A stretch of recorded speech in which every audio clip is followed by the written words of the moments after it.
Welcome once again in online classes. This is class 7, social science class, and we are studying lesson 1, where, when, and how. We have studied about the division of history, the medieval period, the terms used to describe the Indian subcontinent. Today we will study about the major features of India during the medieval period. Let's start. Feudal trends emerged in Indian kingdoms. A number of Rajput kingdoms in northern and western India rose up. These are the features of India during the medieval period.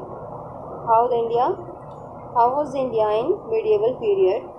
Feudal trends emerged in Indian kingdoms. Number of Rajput kingdoms in northern and western India rose up. They starting to rise up. A tripartite struggle ensued between the Palas, Pratihars and Rashtrakutas. The Turks arrived in India from the northwest. Rise of the Bhakti and Sufi movements in North as well as South India led to better understanding on the basic tenets of Hinduism and Islam. Establishment of Mughal Empire in the 16th century.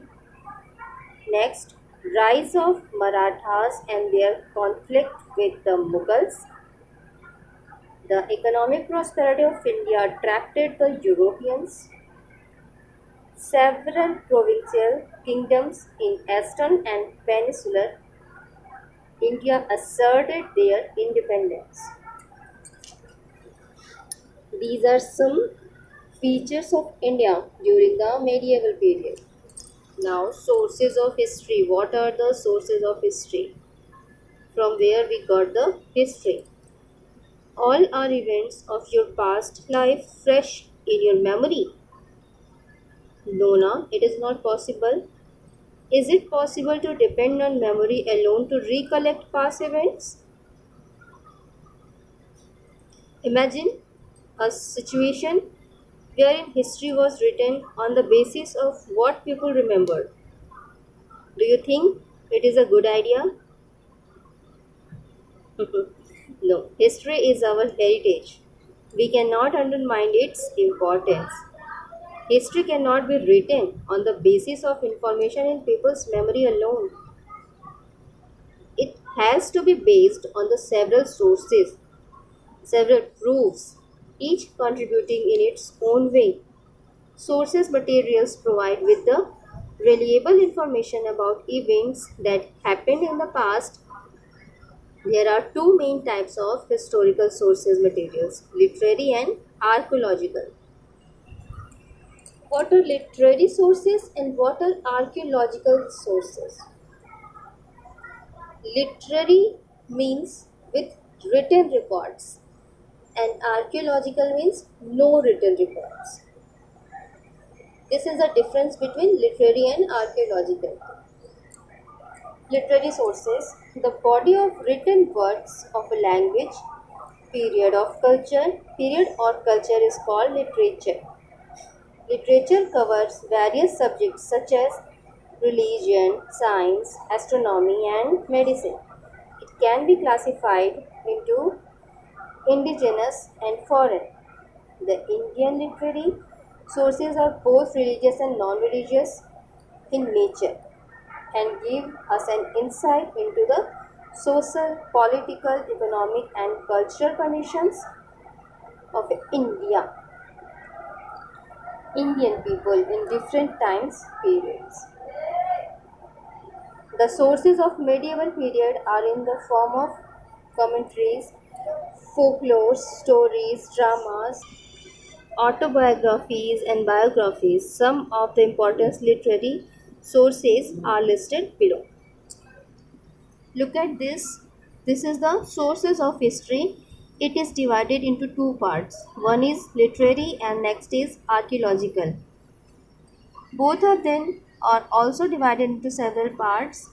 Literary is divided into 1, 2, 3, 4, 5, 6, 7 parts. That is drama, story, folklores, biographies, commentaries, travelers' accounts, farmans. And archaeological is divided into it is also divided into 7 parts. Buildings, potteries, weapons, ornaments, sculptures, inscriptions and coins.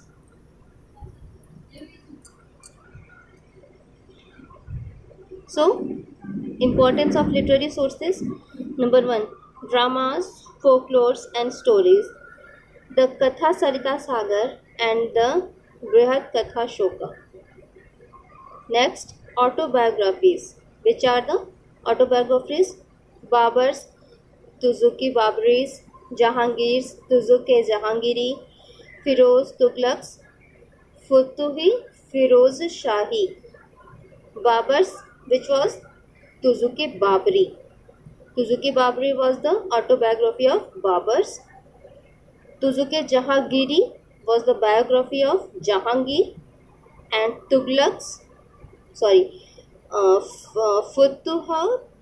Futuhat Firoz Shahi was the biography of Firoz Tughlaq. Next is biographies. Al-Biruni's Tehqiq-i-Hind, Barni's Tariq-i-Firoz Shahi, Abul Fazl's Ani Akbari and Akbarnama, Badoni's Muntakhab-ul-Tawarik and Abdul Hamid Lahori's Padsha Nama. This was autobiography and this was biographies. Accounts of foreign travelers such as Ibn Battuta, Abdul Razzaq, Ralph Fitch, Bernier Marco Polo and Niccolo Conti. Royal orders of farmans of rulers such as Jahangir and Aurangzeb. This was importance of music and painting also yield valuable information about medieval history. They tell us about the rulers of that time. They throw light on the development of the art of painting and singing. We learn where a particular form of singing or painting originated, what the culture of that region was, and which god people worship. So these information are we get from the literary sources. We will study about archaeological sources in our next video. Till then, take care. Goodbye.